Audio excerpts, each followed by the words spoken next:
না, আমি একদমই এরকম না যে আমাকে পর্দায় আপনি দেখেন, বাইরে আমি আরেক রকম। না, আমি খুব আলাদা না। হ্যাঁ, অবশ্যই কাজের কারণে ইন্টারভিউ বলে বিভিন্ন জায়গায় কিছুটা ফর্মাল হইতে হয়। হুম, হুম, হুম। বাট খুব একটা আলাদা না। প্রশ্ন না করলে ওই যে ক্যামেরাগুলো অন থাকে, আমি যখন হেঁটে যাই, যেমন এখন পাপারাজি কালচার শুরু হইছে। হুম, যেটা আগে ছিল ইন্ডিয়াতে, এখন খুব বাংলাদেশে ফলো করতেছে। আমরা কোন একটা ক্লিপ বের করলে তাদের সাবস্ক্রিপশন আরো বেড়ে যাবে, বা এই ধরনের একটা ওই যে মনিটাইজেশন, যেমন এখন তো ঘরে ঘরে অ্যাক্টর সবাই এখন ব্লগ করতেছে, সবাই এখন সব এখন আলাদা করে অ্যাক্টর হয় না, এখন টিকটকারও অ্যাক্টর।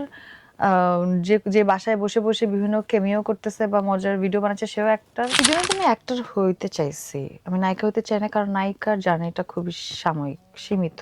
যদি আপনি শুধুই নায়িকা হন, অ্যাক্টর তো তা না।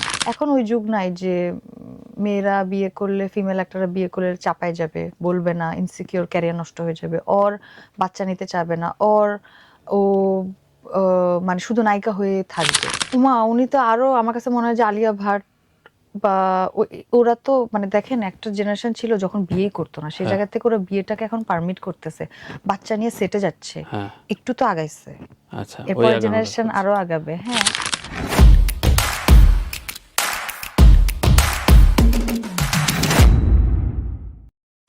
তুষি নিজের নামটা আসলে অ্যাজ এ ব্র্যান্ড হিসাবে ভ্যালু ক্রিয়েট করে, এইটা কি কেউ ইন পার্সন কি ভাবে? তর্কটা এমন যে আমি বাইরে কেমন, দুই ধরনের উত্তর পাই আমি বাইরে। আচ্ছা, আমি বাইরে আপনার খায়ে কাম কি, আমি পর্দায় দেখবেন আমারে।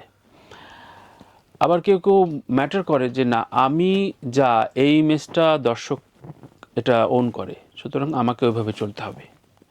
তুষি কি এটা গুরুত্ব দেয় যে আমি বাইরে যেমন, আমি পর্দায় তো একটা অন্য জিনিস, অন্যরকম? কোনটা? দুই ধরনের মানে অভিনেত্রীদের দুই রকম কথাই শুনি আমি। হুম। না, আমি একদমই এরকম না যে আমাকে পর্দায় আপনি দেখেন, বাইরে আমি আরেক রকম।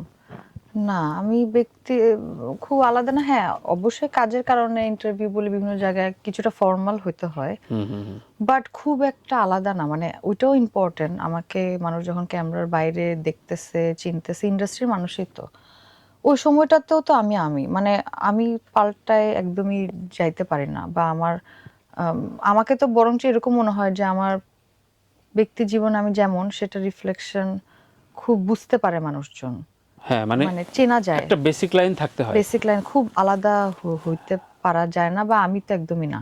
আহ, এটা এটা এটা একটা প্রভাব ফেলে। আচ্ছা, তুষির পড়াশোনা সাংবাদিকতায়, মানে মিডিয়ান জার্নাল। এখনকার গণমাধ্যম ডিল করাটা মানে 15 বছর যখন তুষি ছিল না, তখনকার আসলে একটা পর্যায়ে আমরা খুব সুন্দর সুইট একটা রিলেশনশিপ ছিল। এখন যে নাই তা না, কিন্তু এখন একটা ক্ষুধা তৈরি হয়েছে, এই মনিটাইজেশনের ক্ষুধা। এইটা ডিল করতে কেমন লাগে? মানে যে কোনো একটা শোতে গেল বা কোনো একটা প্রেস মিটে সামনে 15 মানে 100-150 বুম, কোনটা কি প্রশ্ন করবে, আমি কিভাবে তাকাচ্ছি, কোনটা কি করছি, সব ইয়ে হচ্ছে। তো একটু সাবধান, এখন একটু বিব্রত হয় কিনা, মানে ভয় লাগে কিনা এটাতে? অবশ্যই, অবশ্যই, ডেফিনেটলি। আমার কাছে তো ওই টাইমটাই খুবই ডিফিকাল্ট লাগে, যখন আমাকে প্রশ্নবিদ্ধ হচ্ছে, আমি মানে প্রশ্নবিদ্ধ, সেটা যে কোনো ভাবেই, মানে প্রশ্ন করা হচ্ছে আমাকে, বা প্রশ্ন না করলে ওই যে ক্যামেরাগুলো অন থাকে, আমি যখন হেঁটে যাই, যেমন এখন পাপারাজি কালচার শুরু হয়েছে। হুম। যেটা আগে ছিল ইন্ডিয়াতে, এখন খুব বাংলাদেশে ফলো করতেছে। আমরা কি উন্নত হয়ে গেছি নাকি? কোনো কপি করা একটু, এতদিন পরে এসে কপিটা করলাম আর কি। আচ্ছা। এছাড়া আর কিছু না। বাট হ্যাঁ, এটা একটা অসুস্থ প্র্যাকটিস। কোন একটা ক্লিপ বের করলে তাদের সাবস্ক্রিপশন আরো বেড়ে যাবে, বা এই ধরনের একটা ওই যে মনিটাইজেশন, যেমন এখন তো ঘরে ঘরে অ্যাক্টর সবাই এখন ব্লগ করতেছে, সবাই এখন সব এখন আলাদা করে অ্যাক্টর হয় না, এখন টিকটকারও অ্যাক্টর। যে যে বাসায় বসে বসে বিভিন্ন কেমিও করতেছে বা মজার ভিডিও বানাচ্ছে, সেও অ্যাক্টর। আবার যারা আসলে অভিনয় চর্চা করে অভিনেত্রী হচ্ছে, তারাও একটা।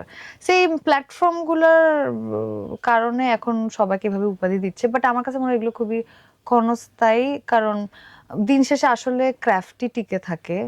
আপনি যত এআই টেআই বলেন না কেন, পেইন্টিং কিন্তু আপনার করতে হবে স্ট্রোক হাত দিয়েই করতে হবে, আদারওয়াইজ ওটা ওই জায়গায় যাবে না। মিউজিকটাও খুবই ইম্পর্টেন্ট, মানে আমি যদি বলি যে যত এআই আসুক না কেন, এটা আসলে হাতের বিষয়, মানে শিল্পই সবসময় এরকমই থাকবে। সো এরকম জিনিস তো আমরা শোবিজের যেহেতু কানেক্টেড, সেই কারণে আমাদের অনেক কিছু মেনে নিতে হয়। ওই যে ফেমের প্যাকেজিং যে ব্যাগেজটা সেটাও নিতে হয়। এই যে ধরেন গুঞ্জন, এই যে প্রেম নিয়ে গুঞ্জন বলি বা এই ধরনের সমস্ত ব্যাগেজগুলো ওই সাফল্যের সাথে সাথে এটাও চলে আসে, সেটা খুবই ইউজ টু। আর আমার মনে হয় সবাই এখন, বাট এই যে বা মানে সাইবার এটা বুলিং সহজভাবে যেমন ডিল করা, বলি, মানে যেমন এখন মানে রফির সাথে তোর তুমুল প্রেম চলছে, এটা এটা এখন নিশ্চয়ই একদম গুজব মানুষের এখন সার্চ কমন করলে খুবই, অনেক রকম গল্প পাওয়া যায় বা এগুলো ইউটিউবে। এখন বললে এটা খুবই ভালো, কারণ ওদের সিনেমাটা মানে এটার একটা ধরনের পলিটিক্সও, মানে কিছু তো আছে মানুষের এটা নিয়ে কথা বলতে ভালো লাগে, আর কিছু আছে যে আচ্ছা ঠিক আছে কাজটা ভালো হচ্ছে।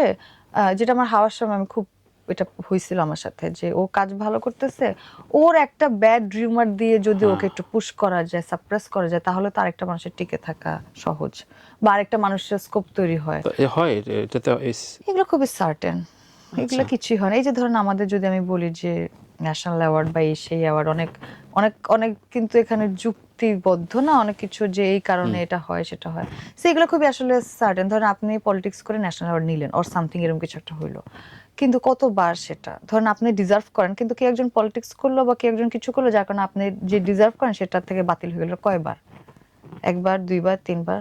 আপনার যদি যোগ্যতা থাকে, আপনি যদি কাজটা করে যান, কোনো না কোনো সময় আপনাকে তার লজ্জায় পড়ে দিতেই হবে। আচ্ছা, এটাই তো সুন্দর রেসপেক্ট। So right. ওইরকমই সমস্ত নেগেটিভ জিনিসই এরকম। এটা ডিফিকাল্ট বাট এম্বারাসিং, বাট আমরা এখন আমার মনে হয় সবাই ইউজ টু হয়ে গেছে, এখন আর এটা আলাদা করে তো সে ইম্প্যাক্ট করে না। প্রায় 12 বছর তো হয়ে গেল ইন্ডাস্ট্রিতে তোর, জানি না, বাট আমি আসলে কাজ শুরু করছি রেগুলার বেসিসে সিনিয়র হয়ে যাচ্ছিস। 19 থেকে 19 থেকে। এর আগে তো আসলে শুধু একটা আইসক্রিম করে আমি আর কোনো কাজ করি নাই। রাইট। ইন্ডাস্ট্রিটা So, কেমন আসলে এখন, কতটা ম্যাচিউর ডেভেলপ হয়েছে? তুষির মতো ম্যাচিউর হয়েছে? মানে আমি ম্যাচিউর হই না, আমি ম্যাচিউরের তুষির কিছু না। ভাবনার সাথে ম্যাচিউর হয়েছে মানে ইন্ডাস্ট্রিটা? ইন্ডাস্ট্রির তো গ্রোথ হয়েছে সত্যি, ওটা দেখলে বোঝা যায়। কোন কাজ, অর্থে? আর্থিক লেন্থে? আর্থিক লেনদেন, ক্রাফট, ভিজুয়াল আপনি দেখলে বোঝা যাবে। আগের ভিজুয়াল এখন ভিজুয়াল আকাশ পাতাল, অনেক বেশি ক্রাফটেড, সবাই অনেক বেশি জানে, মানে জেনে শুনে আসতেছে কাজটা ভালো করার জন্য সর্বোচ্চ নিষ্ঠা। এখন আর ওরকম না যে তুমি একটা করলে একটা কিছু গজামিল দিয়ে বানায় ফেললাম, সবাই এখন জাজ করে। সো বেটার করার একটা কম্পিটিশন ডিরেক্টরদের মধ্যে যেমন আছে, অ্যাক্টরদের মধ্যেও আছে। নায়িকা বা অভিনেত্রীদের ক্ষণকাল থাকে, মানে খুব বেশি দিন আসলে টেকে না, মানে সংসার টংসার না, মানে অভিনয় ক্যারিয়ার। ক্যারিয়ার, মানে ধরে রাখ এখনো পূর্ণিমাকে কেন ইউজ করা হয় না, এটা একটা বড় প্রশ্ন। কিন্তু এখনই তো আসলে ম্যাচিওর জায়গায় এসছে, বা অনেকেই হারাই গেছে, মানে মাহি নাই, পরিমণির অনেক দিন কাজ নাই, ও দেখলে আবার মানামানি করবে। তো এইরকম অনেকের নাম বলা যাবে। তো এইটা একটা শঙ্কার জায়গা তৈরি করে কিনা, কিংবা আলাদাভাবে ভাবনা তৈরি করে কিনা, তুষি কিভাবে এটা ডিল করে? এই জন্য তো আমি অ্যাক্টর হইতে চাইছি, আমি নায়িকা হইতে চাই না, কারণ নায়িকার জার্নিটা খুবই সাময়িক, সীমিত। যদি আপনি শুধুই নায়িকা হন, অ্যাক্টর তো তা না। অ্যাক্টর তো বয়সের সাথে সাথে পরিণত হয়, এবং অ্যাক্টরের পৃথিবীর বাইরে, মানে বাইরের কান্ট্রিগুলো আপনি দেখলে তাই দেখবেন, ওরা যত বয়স হয়, ফিমেল অ্যাক্টর বলি মেল, ওরা তত পরিণত, তত সুন্দরও লাগে দেখতে। এটা আসলে রুচির ব্যাপার, চর্চার ব্যাপার। জয়া আপাকে দেখলে এখন আগের থেকে আরো পরিণত, আরো সুন্দর লাগে। আমি যদি বলি মানে ওই সৌন্দর্য, মানে যেটা আসলে ওনার অরা, পার্সোনালিটি, রিফ্লেকশন। সো ওইটাই আমার কাছে মনে হয় যে এটা আসলে একটা যাপনের বিষয়। এটা যদি আমি মনে করি যে না, আমি আসলে এখন ওই যুগ নাই যে মেয়েরা বিয়ে করলে, ফিমেল অ্যাক্টররা বিয়ে করলে চাপায় যাবে, বলবে না, ইনসিকিউর, ক্যারিয়ার নষ্ট হয়ে যাবে, ওর বাচ্চা নিতে চাবে না, ওর ও মানে শুধু নায়িকা হয়ে থাকবে, ওই ক্লিশে চিন্তা আমার মনে হয় এখন অনেকটা চেঞ্জ হয়ে গেছে। মানুষ আরো এখন চেঞ্জ হয়েছে, হওয়ার কথা, মানে এটাই এখন তো একটু মানে মানে ছেলেমেয়েরা। আমি যদি খুব ফার্স্ট ওয়ার্ল্ড ধরি, মানে আমাদের সাবকন্টিনেন্টে বলিউড ইন্ডাস্ট্রিতে কারিনা বিয়ের পর কারিনার ক্যারিয়ার কোথায়? উমা, উনি তো আরো, আমার কাছে মনে হয় যে আলিয়া ভাট বা ওরা তো মানে দেখেন একটা জেনারেশন ছিল যখন বিয়ে করতো না, সেই জায়গা থেকে ওরা বিয়েটাকে এখন পারমিট করতেছে, বাচ্চা নিয়ে সেটে যাচ্ছে, হ্যাঁ, একটু তো আগাইছে। আচ্ছা, ওই এরপর আগানোর জেনারেশন কথা। আরো আগাবে। হ্যাঁ, আমি তো সো আশাবাদী। ওই জায়গা থেকে একটা সময় আপনি টময় নিয়ে দেখেন একদম ফারিন, আপনি দেখেন সাবিলা, দুইজনের বিয়ের পর ক্যারিয়ার কিন্তু আরো বেটার হয়েছে। বেটার হয়েছে। বেটার ইন আ সেন্স, আগের থেকে বেটার। বেটারে আচ্ছা তো শেষ আচ্ছা নাই। আচ্ছা আচ্ছা আচ্ছা, মানে ট্রাই ট্রাই করতেছে, trying. হ্যাঁ এখন ওই চিন্তায় নাই যে আমি আমি বিয়ে করছি, আমার বাচ্চা আছে, সো আমার ক্যারিয়ার, ও তাহলে তো বিয়েটা প্রকাশই করতো না। That's a good point, right right. মানে যেই যোগ ফেইলিউর হোক আর সাকসেস হোক, এটা পার্সোনাল, আপনার আপনার যদি সৎ থাকেন আর আপনার গোল যদি ঠিক থাকে, হ্যাঁ আপনি বিয়ে করেন, বাচ্চা হন, আপনি বুড়া হয়ে যান, নো ম্যাটার, আপনি ওটা টিকে থাকতে, এটা বাট এটা পার্সেন্ট টু পার্সেন্ট ভ্যারি করে। আচ্ছা আচ্ছা। তো ওই জন্য খুব বেশি সময় নেবে না তুষি বিয়ে শাদী করার জন্য? বিয়ে শাদী যায় না, যে গোপন প্রেমটা করছে ওর জন্য সময় নেবে না।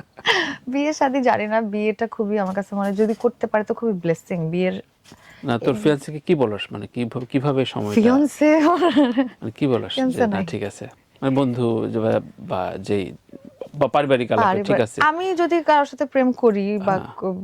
আমি ওরকম মানুষের সাথে করব যে আমার মানসিকতাটা বুঝে, যে আসলে এই প্রশ্নই করবে না বিয়েটা কখন করবা বা কি, এগুলা করবে না হয়তো করবে বা। না, হঠাৎ করে হয়ে যাবে, আর হঠাৎ করে হঠাৎ যখন সময় decide হয়ে আসবে যাবে। তখন হয়তো হবে। আর বিয়ে, এমনি বিয়ে এমনি ছাড়া- নিজস্ব প্ল্যান কি, মানে এটা খুবই হ্যাঁ বিয়ে নিয়ে basic প্ল্যান thing. নাই, এখন তো কাজ যেহেতু ভয় করতে নাই, হবে, ক্যারিয়ারের কোনো সমস্যা নাই, সুতরাং মন চাইলে হয়ে যে কোনো যাবে। টাইমে করতে পারি, আবার মন চাইলে নাও করে থেকে যেতে পারি, এটাই সত্যি। এটা নিয়ে তো ভাবি না, একসময় মনে হতো যে বিয়ে করবোই না, নাও কিসের বিয়ে, বিয়ে করবো না, বাট এখন যেহেতু একদমই ভাবি না তা না, বিয়েটা আসলে এরকম ওই মানুষ, মানে ওইরকম একটা মানুষ তো হইতে হবে যাকে আমি বিয়ে করব, আচ্ছা আচ্ছা। ওই মানুষটাও যেমন ইম্পর্টেন্ট, ওই মানুষটার মতামতও ইম্পর্টেন্ট, তা তো সময়টাও বটেই। ইম্পর্টেন্ট। এটা যখন হবে, এটা হইতে পারে 2 বছর পর, হইতে পারে 20 বছর পর, হইতে পারে কখনোই না, এটা জানি না। কিন্তু এই যে ঠিকঠাক মতো বেটার হাফ পাওয়াটা তো আসলে একটা বড় চ্যালেঞ্জ। এটা অনেক ব্লেসিং, যারা পায় তারা তো অনেক ব্লেসড।